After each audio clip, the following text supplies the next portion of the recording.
D'abord concurrentes, Méa et Priccia ont convaincu la production de les laisser continuer en duo, bouleversant ainsi les règles de The Voice 2023, ce samedi 15 avril 2023. Pour Télé Loisirs, les deux candidates racontent les coulisses de leur battle. Du jamais vu dans The Voice.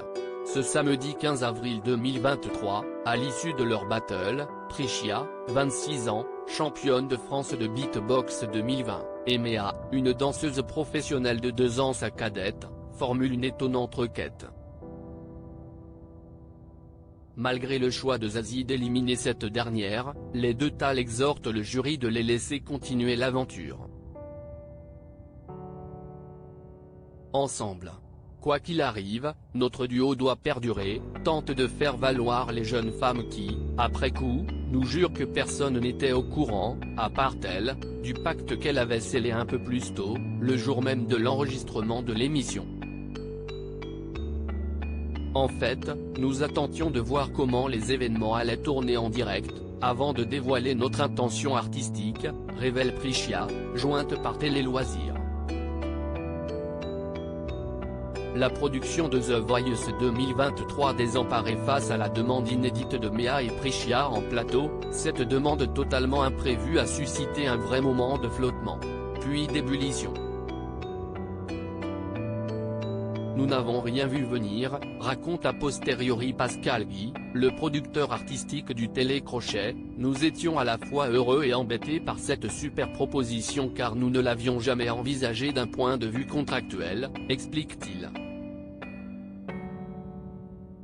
Heureusement, la réticence initiale est finalement levée très vite.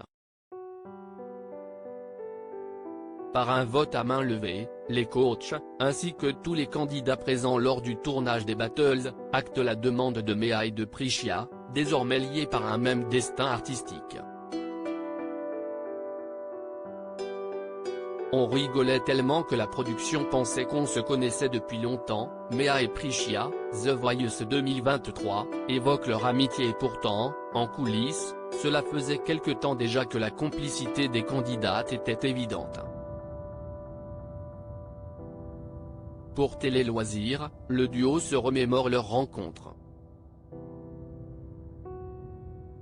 Ça s'est passé lors du coaching avec Zazie, après les auditions à l'aveugle, raconte Priccia, un large sourire dans la voix. Entre ces deux passionnés de hip-hop, le coup de foudre amical est immédiat, on rigolait tellement que la production pensait qu'on se connaissait depuis longtemps, renchérit Méa. Une symbiose qui a marqué Zazie, je leur avais dit qu'elles devraient envisager quelque chose ensemble. Nous confie la coach à propos de ces deux satellites, comme elle les appelle poétiquement.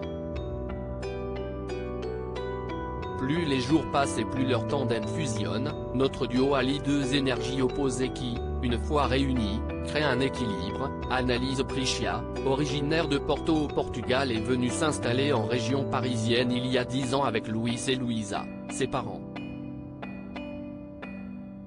Un avis partagé par Méa, je me sens enfin complète dans mon art grâce à elle, ajoute la Lyonnaise. Révélée au grand jour, cette association sera-t-elle désormais leur meilleur atout pour la suite de l'émission? Réponse dans quelques semaines lors des Cross Battles. La naissance d'un duo en saison 8 de The Voice, un binôme s'est déjà formé au cours de l'émission, mais l'idée ne venait pas des candidats. C'était en 2019, lors de l'ultime soirée des battles. Ce soir-là, Areski et Geoffrey, les talents de Jennifer, avaient interprété Sonotone de MC Solar. Leur alchimie sur le plateau avait été si forte que la coach leur avait suggéré qu'ils continuent l'aventure ensemble. Ravis, les deux candidats avaient accepté sur le champ et avaient pu ainsi accéder aux primes en direct. À lire aussi, ça a été un vrai choc, mais The Voice 2023 revient sur la réaction de Zazie à sa prestation.